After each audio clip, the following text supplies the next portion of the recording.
Bonjour, c'est William de l'EPN de la Maison Flora Tristan. Donc une petite vidéo pour vous présenter Patch My PC qui est ici. Oups. Euh, c'est un petit logiciel qui permet de mettre à jour en fait enfin, un certain nombre de logiciels, pas tous, parce que c'est un certain nombre de logiciels qui sont installés sur votre PC. Donc il y a une liste, on va voir ça tout de suite. Mais pour commencer, en fait, où on récupère ce logiciel. Donc l'idée c'est d'aller sur internet, on va sur Patch My PC, donc on tombe sur le site du fabricant. On peut télécharger donc la version 4.2. Ce qu'il faut savoir, c'est qu'effectivement, à partir de maintenant, elle est en français. Donc ça, c'est assez intéressant. Elle gère, c'est ce que je disais tout à l'heure, je disais, ça gère pas tous les logiciels, ça en gère que quelques-uns. Donc là, vous avez la liste de tous les logiciels qui sont gérés par ce logiciel. Donc vous en avez 267 qui sont qui sont possiblement installés sur votre PC, plus un certain nombre, 34, qui peuvent être en fait installés sur des clés USB, qui sont des versions portables de certains logiciels qui existent aussi en version fixe. Voilà. Donc oui, vous avez la possibilité aussi de voter pour des nouvelles applications. Voilà, donc ça se fait pas tout le temps. Donc là, et en fait, vous votez, vous voyez, pour 10 applications qui sont dans la liste qui suit. Donc il y en a quand même un certain nombre.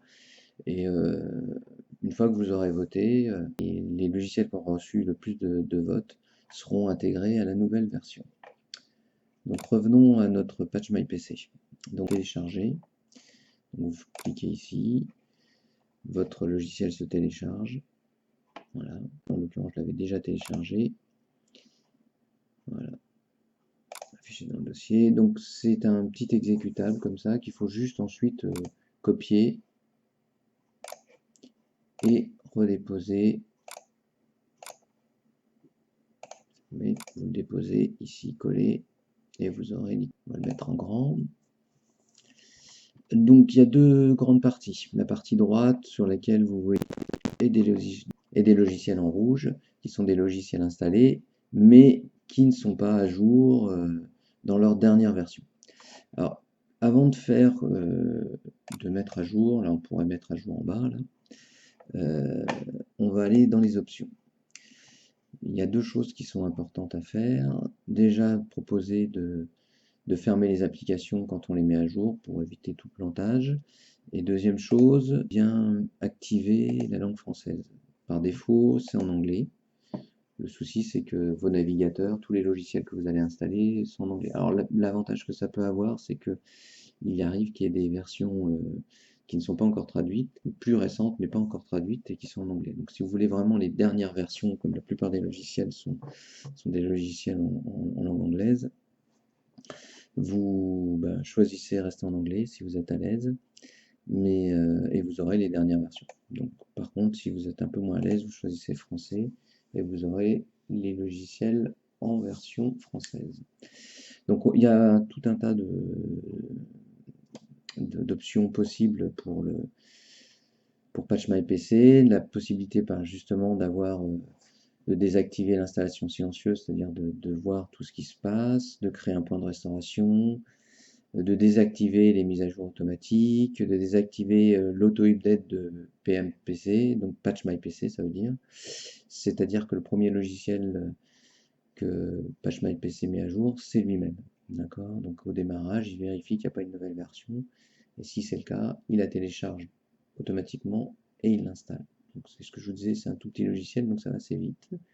Il y a la possibilité d'activer les bêtas, c'est-à-dire des logiciels de Patch My PC mais qui ne sont pas encore finalisés. Et, voilà, une future mise à jour avec les bugs que ça peut comporter. Donc voilà, d'installer que des logiciels 32 bits. Si vous avez effectivement un microprocesseur qui ne supporte pas le 64 bits, vous pouvez télécharger que en 32 bits. Le petit défaut de Patch My PC, c'est qu'il installe tout sur le C. Donc non seulement dans la langue française, là pour le coup, mais tout sur le C. Alors si vous avez le souhait d'installer ça sur un autre disque dur, un D, un E, ben, il faut activer ici le mode téléchargement seul et ensuite faire l'installation à la main. Voilà. Par défaut, PatchMyPC ne fait que des téléchargements et des installations sur le C. Voilà. Là ici, je garde les fichiers d'installation parce qu'après je les transfère, mais bon, vous n'êtes pas obligé de faire ça.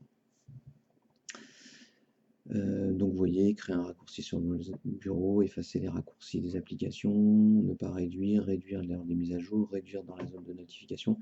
Alors les réduire, c'est en fait c'est le logiciel qui se met en fait sur le côté pendant qu'il fait la mise à jour quand vous lui donnez l'ordre. Voilà. Pour finir après sur la côté gauche, je pense que j'ai pas parlé de tout.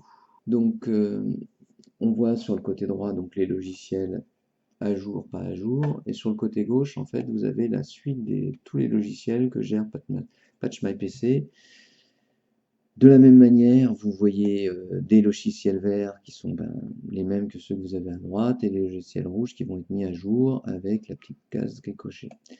Et vous avez tout ce qui est en noir, c'est-à-dire des logiciels que gère PatchMyPC mais qui ne sont pas installés à l'heure actuelle sur votre PC et que vous pouvez choisir. Donc ça, c'est aussi une autre option de PatchMyPC, c'est-à-dire quand vous avez un PC que vous venez d'acquérir, vous avez la possibilité de télécharger PatchMyPC, de choisir un certain nombre de logiciels que vous souhaitez installer et de lancer l'installation automatique de tous ces logiciels-là. Donc ça a le mérite de, voilà, quand vous savez ce que vous voulez installer sur votre PC, vous avez la possibilité de les choisir et puis voilà, de ne pas faire ça à la main, de faire ça de façon automatique. La limitation, c'est qu'effectivement, tous les logiciels que vous pouvez désirer ne sont pas forcément dessus, puisque vous avez à peu près 300, voilà, c'est marqué à peu près 300 applications, en sachant qu'ils en rajoutent régulièrement. Comme on l'a vu tout à l'heure, ils font des sondages et voilà, ceux qui remportent le plus de voix sont intégrés dans les nouvelles versions. PatchMyPC a aussi un désinstalleur. Donc, il est à la fois un installateur, on peut installer automatiquement ou une mise à jour automatique des logiciels, mais il y a aussi la possibilité de désinstaller les logiciels. Donc là, c'est sur cette liste-là, vous voyez, tout est en noir. Donc ça, c'est tous les logiciels qui sont installés sur votre PC. Donc par exemple, nous, on voit qu'on a plusieurs versions de Blender, 4. Donc on souhaite garder la plus récente. Donc on va supprimer les autres.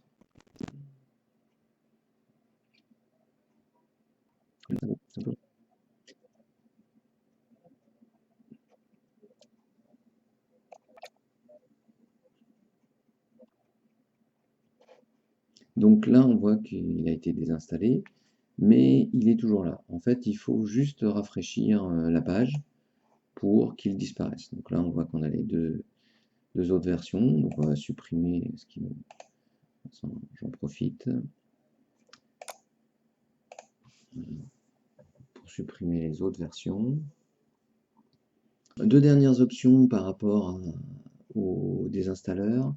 Il y a la possibilité d'afficher les mises à jour de Windows pour les désinstaller aussi. Donc vous voyez, voilà, les mises à jour Windows qui apparaissent. Si jamais je reclique dessus, elles disparaissent. On ne les retrouve plus. Voilà. Donc ça, c'est une des possibilités. On peut l'installer sur votre... Même ceux qui ne sont pas sur cette liste de gauche ici, vous en avez par exemple, là il y a PhotoFiltre, ce n'est pas géré par PatchMyPC. Puis Casa 3, je crois que si, mais voilà. Donc vous avez quand même un certain nombre de silhouettes. Par exemple, j'ai la silhouette, c'est pas géré par PatchMyPC, mais c'est installé. Et je peux exporter cette liste dans un fichier CSV. Voilà, c'est un fichier avec des virgules, quoi, des séparateurs, virgule ou point virgule, peu importe, et qui peuvent générer des fichiers Excel. On peut rouvrir en fichier Excel pour gérer la liste des logiciels qu'on a sur son PC. Donc ça, c'est assez intéressant. Vous avez le planificateur. Alors le planificateur, vous avez la possibilité de planifier à la main. Vous voyez, la fréquence, démarrer si manqué. Voilà, si vous avez manqué l'heure de lancement, il peut quand même le démarrer après. Activer, tâche activée, oui, non, tâche visible. Voilà, si vous n'êtes pas logué. Et vous avez la possibilité d'enregistrer cette option et aussi d'enregistrer une planification suggérée. C'est-à-dire si je clique là, il va me faire une planification, je dirais moyenne ou qu'il estime valable. Voilà. Donc ça, effacer les options sélectionnées. Voilà. Je ne sais pas si je peux revenir à 0, non, je peux pas. Voilà, donc sinon vous pouvez le démarrer à la main, c'est tout à fait faisable. Dernière petite icône sur le côté gauche, c'est l'à propos. Donc, est-ce que vous avez une version à jour, les copyrights, les crédits pour les auteurs, l'aide, l'assistance, et le fichier de journal de PatchMyPC qui vous dit ce qu'il a fait. En général, c'est justement vérifier qu'il sait bien à quel moment il a démarré, etc. Ça n'a pas d'utilité formidable, mais bon, ça existe. Donc là, par contre, dans les options, vous avez la possibilité de désactiver la journalisation pour ne pas avoir ça dans votre voilà, le journal de ce petit fichier qui est généré.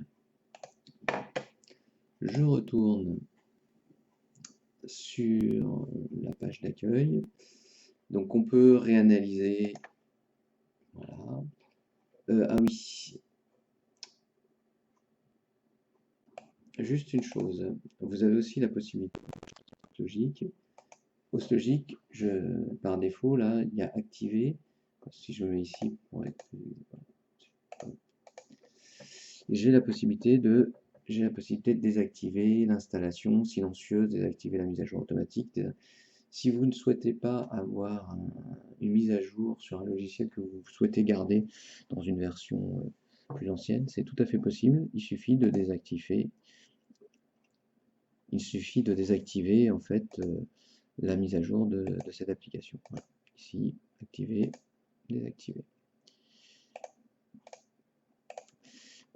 Pourquoi on pourrait faire ça? Alors, je vais vous donner l'exemple que j'utilise moi, c'est Logic que j'ai gardé en version 8, alors qu'il y a une version 9. En fait, la version 8 était gratuite et avait toutes les fonctionnalités. La version 9 est devenue payante, donc je ne souhaite pas avoir une version 9 qui n'a plus les fonctionnalités complètes. Je préfère garder la version 8 avec toutes ses fonctionnalités.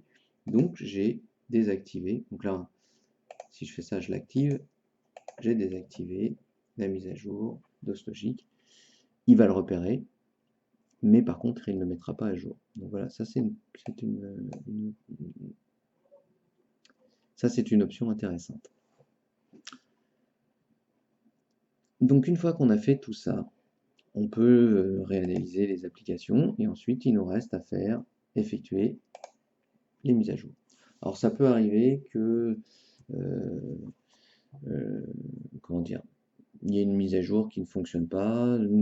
Pour ma part, j'ai rencontré quelques soucis concernant LibreOffice. C'est notamment, je pense, après j'en suis pas forcément très sûr, mais c'est des gros logiciels, c'est un gros logiciel. S'il y a une coupure au moment du téléchargement de ce gros logiciel, l'installation ne se fasse pas complètement et ça gêne. Donc là, ce qu'on voit ici, c'est qu'en fait, c'est ce que je vous avais mis dans les options, il ferme les applications avec la mise à jour. Donc comme il y avait plusieurs sessions de Firefox qui étaient ouvertes, il les ferme et ensuite il télécharge et il va installer. Et il va faire ça pour les 12 applications à installer. Ils sont là, vous voyez. Et on voit en haut ici les applications à jour et les applications qui sont obsolètes et qui vont être mises à jour. Voilà. Donc là après on le laisse travailler, on va prendre un café et on profite de la vie. Voilà, c'était tout pour aujourd'hui. Je vous souhaite une bonne journée. Au revoir.